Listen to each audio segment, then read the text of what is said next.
नमस्कार दोस्तों, नमः शिवाय। जीवन ज्योति चैनल में आप सभी का हार्दिक स्वागत करती हूँ। मेरे सभी भाई बहनों को भादो मास शुक्ल पक्ष गणेश चतुर्थी व्रत की हार्दिक शुभकामनाएं। दोस्तों, आज की वीडियो में हम सभी लोग मिलकर श्रवण करेंगे गणेश चतुर्थी व्रत की 4 कथाएं एक साथ। इस व्रत में 4 कथाएं सुनने का विधान होता है।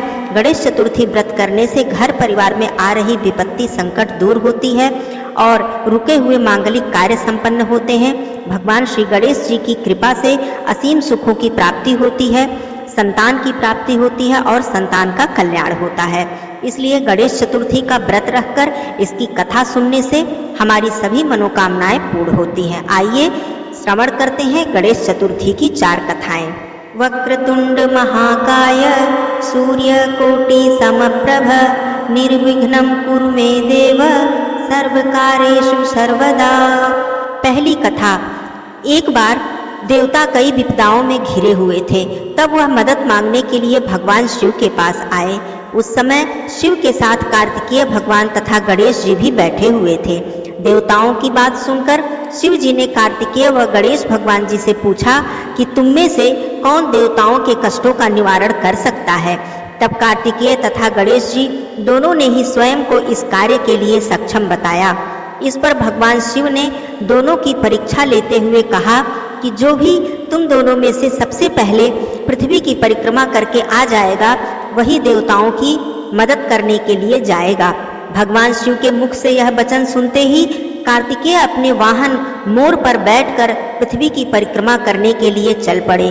परंतु गणेश जी सोच में पड़ गए कि वह चूहे के ऊपर सवारी करके पूरी पृथ्वी की परिक्रमा करेंगे तो इस कार्य में उन्हें बहुत ही समय लग जाएगा। तभी उन्हें एक उपाय सूझा। गणेश जी अपने स्थान से उठे और अपने माता पिता की 7 बार परिक्रमा करके वापस बैठ गए। परिक्रमा करके लौटने पर कार्तिकेय भगवान स्वयं को विजेता बताने लगे। तब शिव जी ने गणेश जी से पृथ्वी की परिक्रमा न करने का कारण पूछा। तब गणेश जी ने कहा कि माता पिता के चरणों में ही समस्त लोक हैं। यह सुनकर भगवान शिव जी ने गणेश जी को देवताओं के संकट को दूर करने की आज्ञा दी। इस प्रकार भगवान शिव ने गणेश जी को आशीर्वाद दिया कि चतुर्थी तिथि के दिन जो भी तुम्हारा पूजन करेगा और रात्रि में चंद्रमा को अर्घ्य देगा उसके तीनों पाप, दैहिक, दैविक और भौतिक, तीनों ही ताप दूर होंगे। इस व्रत को करने से व्रतधारी के सभी प्रकार के दुख दूर होंगे और जीवन में भौतिक सुखों की प्राप्ति होगी। चारों तरफ से मनुष्य की सुख समृद्धि बढ़ेगी। पुत्र पौत्रादि धन ऐश्वर्य की कमी कभी नहीं होगी। दूसरी कथा। एक समय की बात है, राजा हरिश्चंद्र के राज्य में एक कुम्हार था। वह मिट्टी के बर्तन बनाता था लेकिन वह कच्चे ही रह जाते थे। एक पुजारी की सलाह पर उसने इस समस्या को दूर करने के लिए एक छोटे बालक को मिट्टी के बर्तनों के साथ आवा में डाल दिया। उस दिन संकष्टी चतुर्थी का व्रत था। उस बच्चे की माँ अपने बेटे के लिए परेशान थी। उसने गणेश जी से अपने पुत्र की कुशलता के लिए प्रार्थना की। दूसरे दिन जब कुम्हार ने सुबह उठकर देखा तो आवा में उसके सभी बर्तन पक गए थे, लेकिन उस बच्चे का बाल भी बांका नहीं हुआ था। वह डर गया और राजा के दरबार में जाकर सारी घटना बताई। इसके बाद राजा ने उस बच्चे और उसकी माँ को बुलवाया तो माँ ने सभी तरह के विघ्न को, संकट को दूर करने वाली संकष्टी चतुर्थी व्रत का वर्णन किया। इस घटना के बाद से सभी महिलाएं संतान और परिवार के सौभाग्य तथा कल्याण के लिए संकट चौथ अर्थात गणेश चतुर्थी का व्रत करने लगी। तीसरी कथा। एक समय की बात है, भगवान विष्णु जी का विवाह लक्ष्मी जी के साथ निश्चित हो गया था। विवाह की तैयारी होने लगी। सभी देवताओं को निमंत्रण भेजे गए परंतु गणेश जी को निमंत्रण नहीं दिया गया। कारण जो भी रहा हो, अब भगवान विष्णु जी की बारात जाने का समय आ गया। सभी देवता अपनी पत्नियों के साथ विवाह समारोह में आए। उन सभी ने देखा कि गणेश जी कहीं भी दिखाई नहीं दे रहे हैं। तब वे आपस में चर्चा करने लगे कि क्या गणेश जी को न्योता नहीं दिया गया है या स्वयं गणेश जी नहीं आए। इस पर सभी को आश्चर्य होने लगा।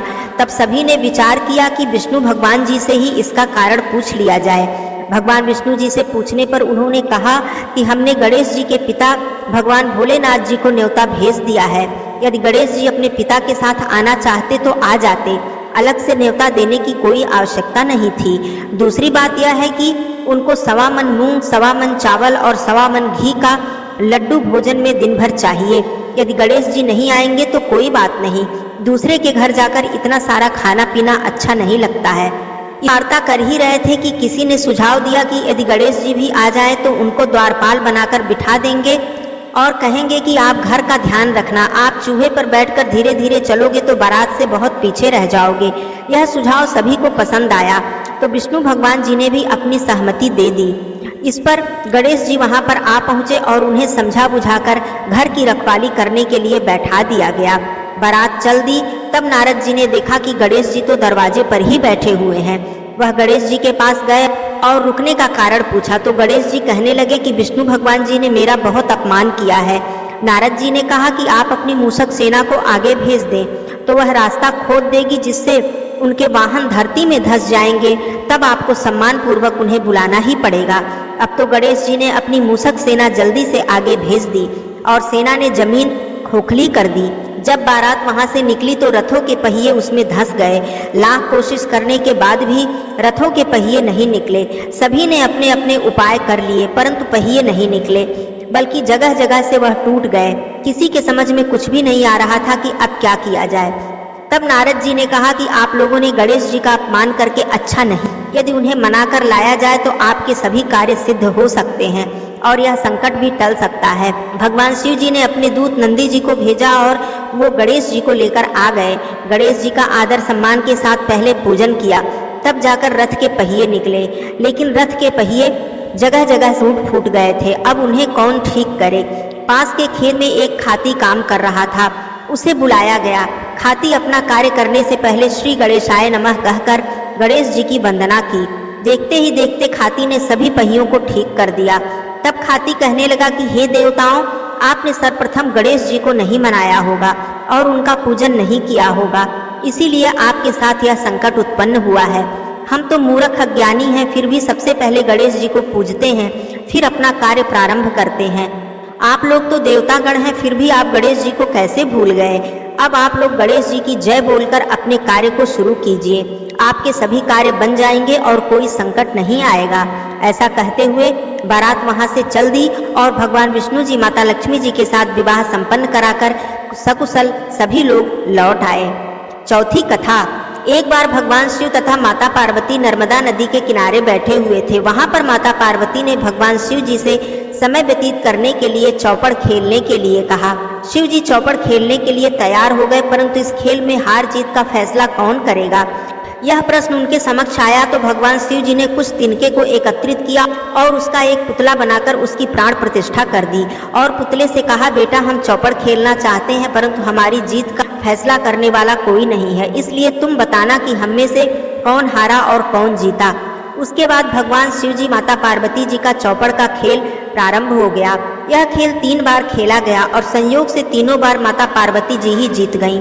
खेल समाप्त होने के बाद बालक से हार जीत का फैसला करने के लिए कहा गया। तब उस बालक ने महादेव को विजयी बताया। यह सुनकर माता पार्वती जी क्रोधित हो गईं और क्रोध में उन्होंने उस बालक को लंगड़ा होने और कीचड़ में पड़े रहने का शाप दे दिया।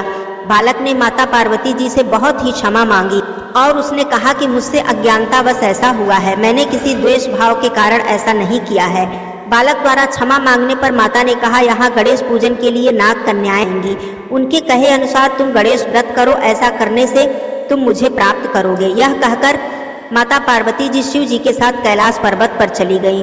1 वर्ष के बाद उस स्थान पर नाग कन्याएं आईं। तब नाग कन्याओं से श्री गणेश के व्रत की विधि मालूम करके उस बालक ने 21 दिन तक लगातार गणेश जी का व्रत किया। उसकी श्रद्धा से भगवान गणेश जी प्रसन्न हुए और उन्होंने बालक को मनोवांछित फल मांगने के लिए कहा। उस पर उस बालक ने कहा, हे विनायक, मुझ में इतनी शक्ति दे दीजिए कि मैं अपने पैरों से चलकर माता पिता के साथ कैलाश पर्वत पर पहुंच सकूं और वह मुझे देखकर प्रसन्न हो। तब बालक को यह वरदान देकर श्री गणेश जी अंतर्ध्यान हो गए। इसके बाद वह बालक कैलाश पर्वत पर पहुंच गया और कैलाश पर्वत पर पहुंचने की अपनी कथा उसने भगवान शिव जी को सुनाई। चौपड़ वाले दिन से माता पार्वती जी शिव जी से विमुख हो गई थी, अतः देवी के रुष्ट होने पर भगवान शिव जी ने बालक के बताए के अनुसार 21 दिनों तक श्री गणेश जी का व्रत किया। इस व्रत के प्रभाव से माता पार्वती के मन से भगवान शिव जी के लिए जो नाराजगी थी वह समाप्त हो गई। यह व्रत विधि भगवान शंकर ने माता पार्वती को बताई। यह सुनकर माता पार्वती के मन में भी अपने पुत्र कार्तिकेय से मिलने की इच्छा जागृत हुई। तब माता पार्वती ने भी 21 दिन तक श्री गणेश जी का व्रत किया तथा दूर्वा फूल और लड्डुओं से गणेश जी की पूजा अर्चना की। व्रत के 21वें दिन कार्तिकेय जी स्वयं माता पार्वती जी से मिलने आ पहुंचे। उस दिन से श्री गणेश चतुर्थी का यह व्रत समस्त मनोकामनाओं की पूर्ति करने वाला व्रत माना जाता है। इस व्रत को करने से मनुष्य के सारे संकट दूर होकर मनुष्य को समस्त सुखों की प्राप्ति होती है। आइए हम सब मिलकर भगवान गणेश जी की आरती कर लेते हैं। जय गणेश जय गणेश जय गणेश देवा, माता जाकी पार्वती पिता महादेवा। पान चढ़े फूल चढ़े और चढ़े मेवा, लड्डुअन का भोग लगे संत करें सेवा।